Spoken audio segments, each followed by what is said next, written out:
Kazi ya shetani ndugu zangu ni kukukumbusha mambo ambayo hutaki kuyakumbuka. Ni kukukumbusha maumivu, ni kukukumbusha watu waliokuacha wakakuumiza. Ni kukumbusha mambo ya zamani ambayo hutaki kuyasikia. Ni kukuvuruga kichwa nia yake ujiue. Ni kukuonyesha mambo ambayo yatakufanya ujisikie hatia na ukamsahau Mungu. Shetani yupo kuvuruga. Shetani yupo kuiba. Shetani yupo kukukumbusha madeni yako ili ufanye kazi usiku na mchana, uache kumtafuta Mungu na uchoke akili, mwili na roho. Shetani yupo kukuambia kwamba watu hawakupendi ili uanze kujali watu wakupende, alafu ujisahau we mwenyewe na nafsi yako. Shetani yupo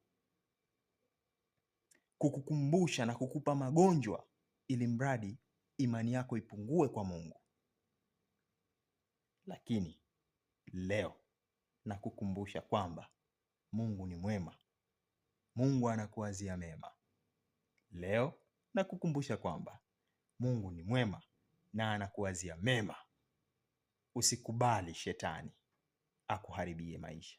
Usikubali shetani akuingilie katika maisha yako. Usikubali akufanyie maamuzi. Simama kidete, sema Mungu ni mwema na ananiwazia mema, ananipenda.